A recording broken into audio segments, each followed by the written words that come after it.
कि method of least square, और method of least square के अंदर जो आपके पास लीनियर रिग्रेशन इक्वेशन होती है उसके जो रिग्रेशन कोफिशिएंट और रिग्रेशन कांस्टेंट जो होते हैं उनकी वैल्यूज़ किस तरीके से निकाली जाती है।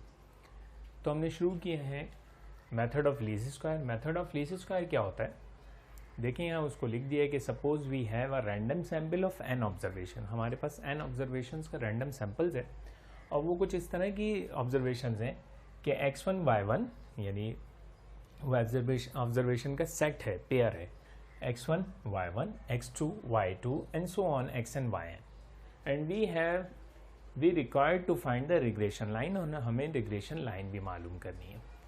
देखिए जब रिग्रेशन लाइन मालूम करते हैं तो उससे पहले हम अगर उसको स्कैटर डायग्राम प्लॉट कर दें इस डाटा की, यानी x आपको मालूम है, y आपको मालूम है, आप स्कैटर प्लॉट कर दें तो उससे भी नेचर पता चल जाता है। लेकिन हम जो है यहाँ पे रिग्रेशन लाइन यानी लीनियर रिग्रेशन लाइन के बारे में काम कर रहे हैं। तो देखिए लीनियर रिग्रेशन लाइन जो है वो क्या होती है, उन्होंने कहा कि y ऑन x मालूम करना है, आपने रिग्रेशन लाइन मालूम करनी है y ऑन x। इसका मतलब ये हुआ y ऑन x का मतलब कि इक्वल्स टू के इस तरफ तो y हो और बाकी यहाँ a प्लस बी एक्स हो। अच्छा अब इधर देखेंगे आप कि ये जो b है, ये b क्या चीज़ है, ये b है रिग्रेशन कोफिशिएंट है, और ये क्या है, a क्या है, रिग्रेशन कांस्टेंट है। तो इसमें सबसे पहले हम b की वैल्यू मालूम करते हैं और फिर a की वैल्यू मालूम करते हैं। तो ये जो है इसके लिए पहले एक डायग्राम देख लीजिए। देखें ये x1 y1 ये एक्चुअल डाटा है जो आपके पास मौजूद है। एक्चुअल डाटा क्या आपके पास x1 y1 और वो पॉइंट ये है एक्चुअल डाटा आपके पास। इसी तरह से x2 और y1 x2 y2 ये आपके पास यहाँ मौजूद है, x2 y2 यहाँ मौजूद है। फिर इसी तरह से x3 y3 ये जो एक्चुअल डाटा है आपने क्या किया, उसे प्लॉट कर दिया, और जब आपने इसे प्लॉट किया और फिर आपने जब रिग्रेशन इक्वेशन निकाली और रिग्रेशन इक्वेशन को आपने प्लॉट किया तो ये रिग्रेशन इक्वेशन जो है वो x बार, याद रखिएगा रिग्रेशन इक्वेशन हमेशा जो है वो लीनियर रिग्रेशन इक्वेशन जो होती है वो x बार और y बार के दरमियान से क्रॉस करती है।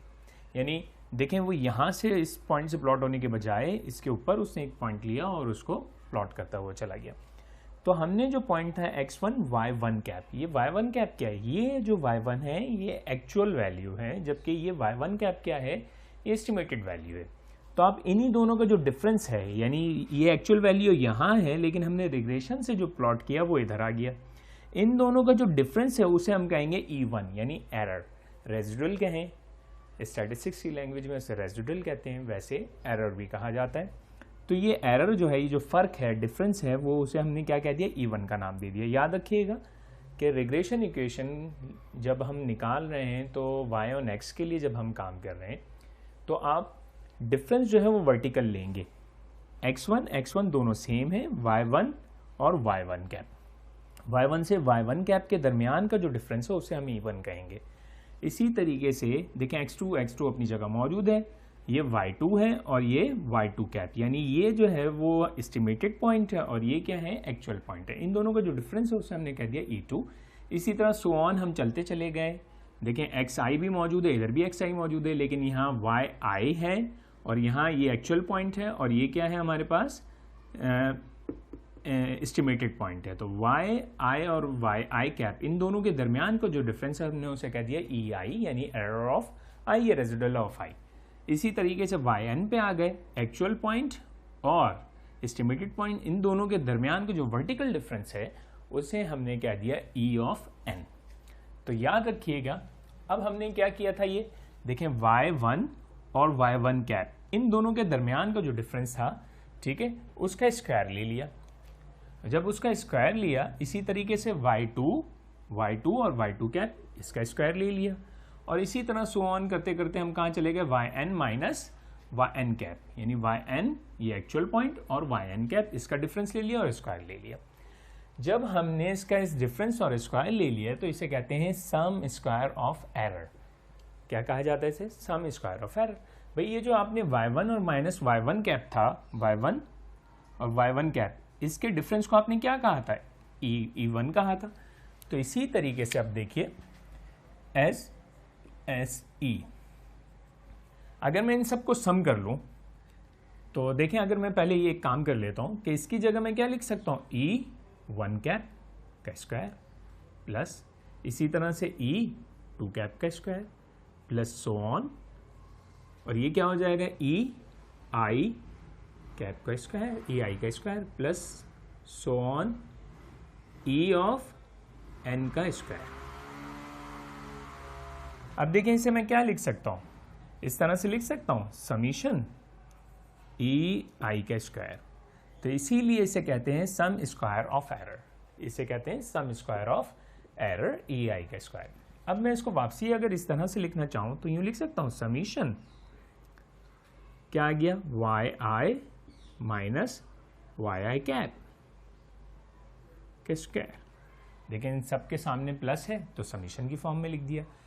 i कहां तक जा रहा है, 1 से लेके n तक जा रहा है, गोज फ्रॉम 1 टू n। इसको आप इस तरह से लिखें, इस तरह से लिखें। सम स्क्वायर ऑफ एरर जब लीस्ट होता है, याद रखिएगा जब मिनिमम होता है या लीस्ट होता है तो ये बेस्ट फिटेड होती है। जो आपकी ये जो लाइन है रिग्रेशन लाइन, इस रिग्रेशन लाइन को, लीनियर रिग्रेशन लाइन को बेस्ट फिटेड कब होती है, जब आपके पास ये लीस्ट होगा। ये जो डिफरेंस होगा रेजिडुअल के, जो डिफरेंस होगा सम स्क्वायर ऑफ एरर, ये अगर लीस्ट होता है यानी कम होता है या मिनिमम होता है तो ये क्या होता है, बेस्ट फिटेड होता है। मिनिमम होगा तो क्या होगा, बेस्ट फिटेड होगा।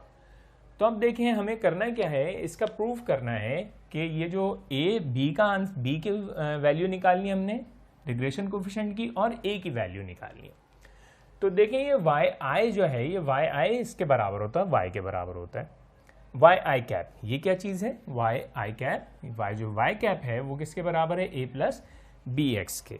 तो अब देखें हम कर क्या रहे हैं कि ये जो एस एस ई है, सम स्क्वायर ऑफ एरर है, यहां पर हमने ये समीशन, ये y i तो ऐसे ही मौजूद है, इसको सिर्फ मैं y लिख रहा हूं, और माइनस y कैप की जगह मैं क्या लिख दूंगा, a plus b x, a plus b x. ये जो माइनस है, ये माइनस का इस पर इफेक्ट पड़ा तो ये जो प्लस का निशान है ये क्या बन जाएगा, माइनस का निशान बन जाएगा, और ये स्क्वायर अपनी जगह मौजूद है, ये वाला स्क्वायर अपनी जगह मौजूद है। अब आपने करना क्या है कि दो नॉर्मल इक्वेशंस इसके थ्रू मालूम करनी होंगी। वो किस तरीके से मालूम होगी कि इस इक्वेशन को आप डिफरेंशिएट कर दें विद रिस्पेक्ट टू ए और with respect to b differentiate कर दीजिए, तो दो इक्वेशन इसके नतीजे में जो आपको मिलेंगी उसे हम कहते हैं नॉर्मल इक्वेशंस। ठीक है, सिर्फ उनका नाम है नॉर्मल इक्वेशंस। यानी आपने करना क्या है कि डावा एस एस ई को with respect to a differentiate करें, 0 के बराबर रखें, डावा S S E sum square को with respect to b differentiate करें और 0 के बराबर रख दीजिए। ये दो काम आपने करने हैं। तो अब इस इक्वेशन को पहले हम जो है वो with respect to a differentiate कर देते हैं, S S E with respect to a. इस डावा का मतलब क्या होता है, आप पार्शियली डिफरेंशिएट कर रहे हैं। पार्शियली डिफरेंशिएट का मतलब ये होता है कि जिस चीज़ के लिए डिफरेंशिएट कर रहे हैं उसे एज अ वेरिएबल माने, बाकी तमाम चीज़ों को आप क्या करें, एज अ कांस्टेंट तस्वुर कर लीजिए।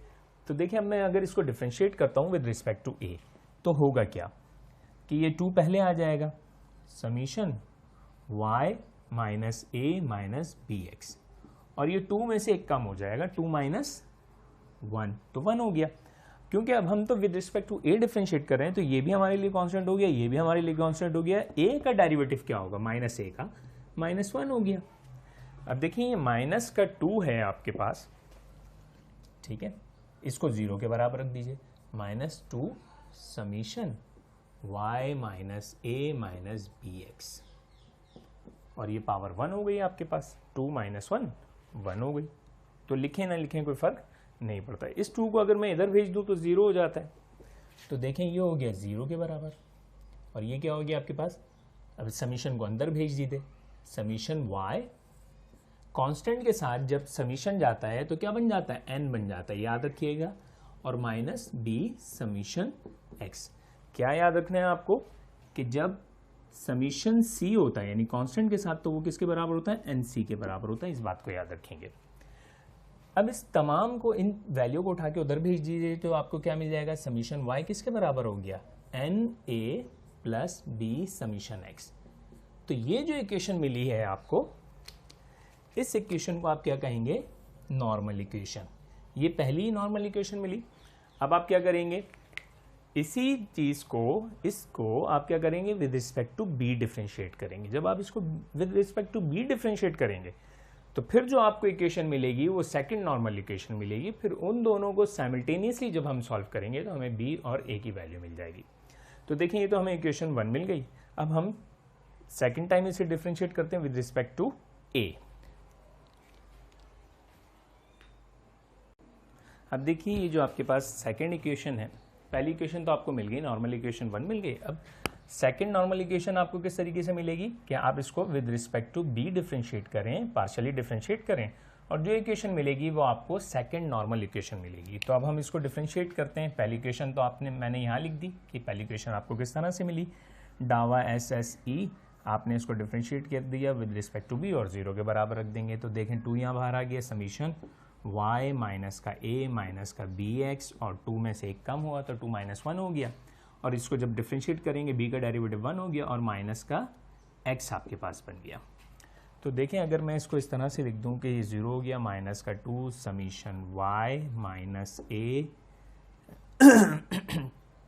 और माइनस का bx, और आपके पास ये x भी मौजूद है और ये माइनस जो है मैंने इधर दे दिया और इसको इधर भेज दिया। तो देखें अब ये इक्वेशन किस तरीके से बन जाएगी, ये इक्वेशन बन जाएगी, इसको अंदर भेज दीजिए समीशन को भी और x को भी। तो ये बन गया समीशन एक्स वाई माइनस क्या हो जाएगा, a समीशन x, और फिर क्या हो जाएगा माइनस b समीशन x का स्क्वायर। अगर मैं इन दोनों वैल्यूज़ को उठा के इधर भेज दूं तो अब आपके पास क्या बन जाएगा, समीशन एक्स वाई किसके बराबर हो जाएगा, a summation x minus b summation x का स्क्वायर। ये जो अब आपको मिली है इक्वेशन, ये इक्वेशन 2 मिल गई। नॉर्मल इक्वेशन आपको ये कौन सी मिल गई, 2। इक्वेशन 1 ये मौजूद है और इक्वेशन 2 ये मौजूद है। बस अब इन दोनों इक्वेशंस को साइमल्टेनियसली आपने सॉल्व करना है, बी की और ए की वैल्यू निकाल लेनी है। इस इक्वेशन को जब ए और बी की वैल्यू निकाल के आप इस इक्वेशन के अंदर पुट कर दें तो उसे कहते हैं लीनियर रिग्रेशन इक्वेशन। अब देखिए आपने करना क्या है कि इक्वेशन 1 और इक्वेशन 2 दो नॉर्मल इक्वेशंस आपको मिल गई हैं। अब हम करेंगे क्या कि इक्वेशन 1 को मल्टीप्लाई कराएंगे समीशन एक्स से, समीशन एक्स से मल्टीप्लाई करा दीजिए इस पूरी इक्वेशन को, और फिर क्या करेंगे इक्वेशन 2 को किससे मल्टीप्लाई करवाएंगे, बाय n से, और इस इक्वेशन को क्या करेंगे आप n से मल्टीप्लाई करा देंगे। फिर दूसरा काम आपने क्या करना है, then subtract equation 1 from equation 2। Equation 1 को सब्ट्रैक्ट करेंगे इक्वेशन 2 में से। तो पहले ये काम कर लेते हैं। देखिए इस पहली इक्वेशन को किससे मल्टीप्लाई कराना है आपने, समीशन x से। तो पहला काम ये कर रहे हैं कि summation x summation y multiply करा दी ये वाली साइड। अब इस साइड को करें तो देखिए ये क्या हो जाएगा, n a summation x plus b हो गया, समीशन x ये और समीशन x पहले वाला, तो ये क्या हो जाएगा समीशन x का होल स्क्वायर। अब इस इक्वेशन को मल्टीप्लाई करवाइए, किससे मल्टीप्लाई करवाना है, इक्वेशन 2 मल्टीप्लाई बाय n, इसको n से मल्टीप्लाई करवा दीजिए, n समीशन x y, इसको भी n से मल्टीप्लाई करवा दीजिए, n a समीशन x, ये भी क्या हो जाएगा n b समीशन x का स्क्वायर। देखें याद रखिएगा ये समीशन x का होल स्क्वायर है, ये x समीशन x का स्क्वायर है। तो ये इक्वेशन 3 हो गई और ये इक्वेशन 4 हो गई है, फिर ये समझ लें। देन सब्ट्रैक्ट कर दीजिए इक्वेशन 1 को, इस इक्वेशन 1 को ही आप क्या करें इक्वेशन 2 में से सब्ट्रैक्ट कर दीजिए। तो ये भी कर सकते हैं, या इस इक्वेशन का नाम रख देते हैं हम 3, यहाँ 3 कर दीजिए, और इस इक्वेशन का नाम दे दीजिए 4, ये आ गया 4। अब वो कहते हैं सब्ट्रैक्ट इक्वेशन 3 फ्रॉम इक्वेशन 4, इस इक्वेशन में से इसको सब्ट्रैक्ट कर दीजिए। देखें जब मैं इसको इसमें से सब्ट्रैक्ट करता हूं तो देखें क्या होगा, n summation x y minus summation x summation y, इस हिस्से में से इसके साथ माइनस किया तो ये पहले लिख दिया और माइनस ये आ गया। अच्छा अब देखें ये इसमें से माइनस होगा तो दोनों एक जैसे हैं, कैंसिल हो गए। अब इसमें से इसको माइनस कर दीजिए तो क्या हो जाएगा, देखें n b और n b summation x square, और फिर क्या हो जाएगा माइनस बी समीशन एक्स का होल स्क्वायर, ये बन गई। अब देखें अगर इस इक्वेशन में से मैं b को कॉमन निकाल लूँ, अगर मैं b को कॉमन निकालता हूँ तो क्या होगा कि आपके पास यहाँ आ गया b आपने कॉमन निकाला, ये हो गया n summation x square minus summation x का होल स्क्वायर, और ये आपके पास क्या है n summation x y minus summation x summation y. अभी b के साथ क्या हो रहा है, मल्टीप्लाई हो रहा है, इधर आगे क्या हो जाएगा, डिवाइड हो जाएगा।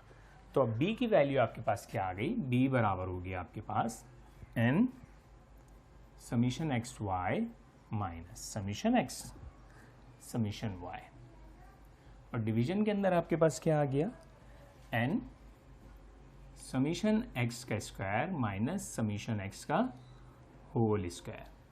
तो ये आपके पास जो b आया इसे क्या कहेंगे, रिग्रेशन कोफिशिएंट, क्योंकि इक्वेशन आपके पास क्या थी, y ऑन x, तो इस b के आगे भी आप क्या लिख सकते हैं, yx, यानी y ऑन x। ये रिग्रेशन कोफिशिएंट आपने मालूम करा है, वो क्या था, y ऑन x इक्वेशन के लिए मालूम किया था। अब रहा मामला a का कि a को किस तरीके से मालूम किया जाए।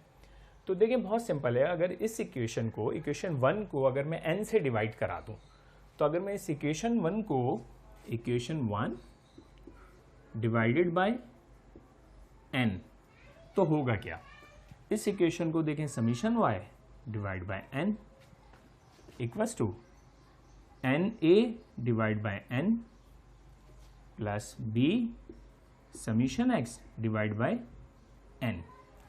तो देखें अब ये होगा क्या, इसको इधर कर देता हूं, तो बल्कि इधर देखें ये क्या होगा, ये तो बन गया y बार, ये क्या बन गया आपके पास, n से n कैंसिल हो गया a प्लस, और ये बन गया आपके पास x बार। मुझे a की वैल्यू मालूम करनी है, अगर मैं इसको उठा के, ये b भी मौजूद है इधर, अगर मैं a की वैल्यू, मुझे b की तो मैं ऑलरेडी मालूम कर चुका हूँ, और मुझे क्या करनी है, a की मालूम करनी है, तो इसको उठा के इधर भेज दूँ, तो देखें a किसके बराबर हो जाएगा, y बार माइनस बी एक्स बार। याद रखिए कि b को आप पहले मालूम कर चुके हैं, फिर आपने a की वैल्यू मालूम की, तो ये जो दोनों वैल्यूज आपको मिली हैं, ये और ये आपने रिग्रेशन कांस्टेंट कोफिशिएंट निकाला, ये आपने रिग्रेशन कांस्टेंट निकाला। बस इन दोनों वैल्यूज को न्यूमेरिकली अगर आप कर रहे हो तो इन दोनों वैल्यूज को निकालें, इस इक्वेशन के अंदर पुट कर दीजिए, और जो भी